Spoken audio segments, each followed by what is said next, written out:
بسم اللہ الرحمن الرحیم۔ السلام علیکم، میں ہوں سومیہ وسیم۔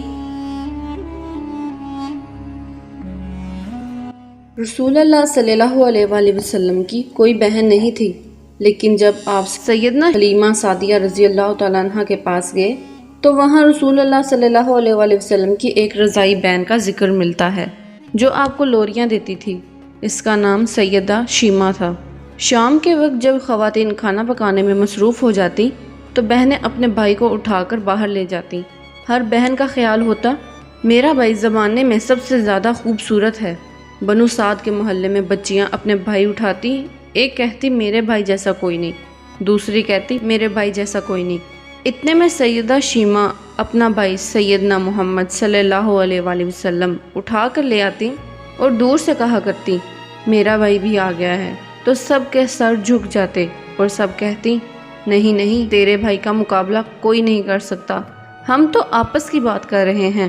ابن ہشام سیرت کی سب سے پہلی کتاب ہے، اسی میں یہ واقعہ لکھا ہے کہ سیدنا شیمہ رضی اللہ تعالیٰ عنہ رسول اللہ صلی اللہ علیہ وآلہ وسلم کو اپنی گود میں لے کر سمیٹتی اور پھر جھومتی اور پھر وہ لوری دیتی، اور لوری کے الفاظ بھی لکھ دیے جاتے ہیں جن کا ترجمہ ہے اے ہمارے رب، ہمارے بھائی محمد کو سلامت رکھنا، آج یہ پالنے میں بچوں کا سردار ہے، کل وہ جوانوں کا بھی سردار ہوگا، اور پھر جھوم جاتی۔ پھر وہ زمانہ بھی آ گیا کہ رسول اللہ صلی اللہ علیہ وآلہ وسلم مکے چلے گئے، سیدنا شیمہ جوان ہو گئی، ان کی شادی بھی کسی قبیلے میں ہو گئی۔ رسول پاک صلی اللہ علیہ وآلہ وسلم نے اعلان نبوت کیا، 13 سال کا وقت بھی گزر گیا اور آپ صلی اللہ علیہ وآلہ وسلم مدینہ تشریف لے گئے۔ جب غزوات کا سلسلہ شروع ہوا تو جس قبیلے میں سیدنا شیمہ رضی اللہ تعالیٰ عنہ کی شادی ہوئی تھی، اس قبیلے کے ساتھ مسلمانوں کا ٹکراؤ ہو گیا۔ اللہ رب العزت نے مسلمانوں کو فتح عطا کی اور اس قبیلے کے چند لوگ صحابہ کرام رضی اللہ تعالیٰ عنہ کے ہاتھوں گرفتار ہو کر قیدی ہو کر آ گئے۔ تب وہ لوگ اپنے قیدیوں کو چھڑانے کے لیے فدیہ جمع کراتے تھے۔ قبیلے کے سردار بھی گھر گھر جا کر رقم جمع کر رہے تھے۔ چلتے چلتے وہ سیدنا شیمہ رضی اللہ تعالیٰ عنہ کے گھر پہنچ گئے، جو کہ اپنی عمر کا ایک خاصا حصہ گزار چکی تھی۔ کہنے لگے اتنا حصہ آپ کا بھی آتا ہے۔ سیدنا شیمہ رضی اللہ تعالیٰ عنہ نے کہا حصہ کس لیے؟ لوگوں نے کہا جو لڑائی ہوئی ہے اور اس میں ہمارے آدمی گرفتار ہو چکے ہیں۔ باتیں کرتے کرتے کسی کے لبوں پر محمد صلی اللہ علیہ وآلہ وسلم کا بھی نام آ گیا، تو سیدنا شیمہ رضی اللہ تعالیٰ عنہ سن کر کہنے لگی اچھا تو کیا انہوں نے تمہارے لوگ پکڑے ہیں؟ کہا ہاں۔ سیدنا شیمہ رضی اللہ تعالیٰ عنہ نے کہا تم رقم اکٹھی کرنا چھوڑ دو، مجھے ساتھ لے چلو۔ سردار نے کہا آپ کو ساتھ لے چلیں؟ سیدنا شیمہ کہنے لگی ہاں، تم نہیں جانتے وہ میرا بھائی لگتا ہے۔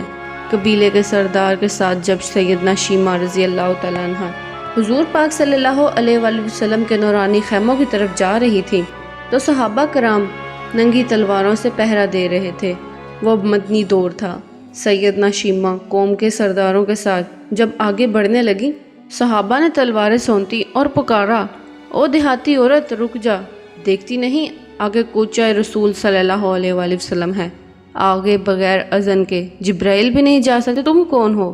سیدنا شیمہ رضی اللہ تعالیٰ عنہ نے جواب میں جو الفاظ کہے ان کا اردو ترجمہ یہ ہے میری راہیں چھوڑ دو، تم نہیں جانتے تمہارے نبی صلی اللہ علیہ وآلہ وسلم کی بہن لگتی ہوں۔ تلواریں جھک گئیں، آنکھوں پر پلکوں کی چلمنیں آ گئیں، راستہ چھوڑ دیا گیا۔ سیدنا شیمہ رسول اللہ صلی اللہ علیہ وآلہ وسلم کے خیمہ نوری میں آ گئی تو رسول پاک صلی اللہ علیہ وآلہ وسلم نے دیکھا اور پہچان گئے، فوراً اٹھ کر کھڑے ہو گئے اور فرمایا بہن کیسے آنا ہوا؟ کہا آپ صلی اللہ علیہ وآلہ وسلم کے لوگوں نے ہمارے کچھ بندے پکڑ لیے ہیں، ان کو چھڑانے آئی ہوں۔ تو رسول پاک صلی اللہ علیہ وآلہ وسلم نے فرمایا بہن تم نے زحمت گوارا کیوں کی؟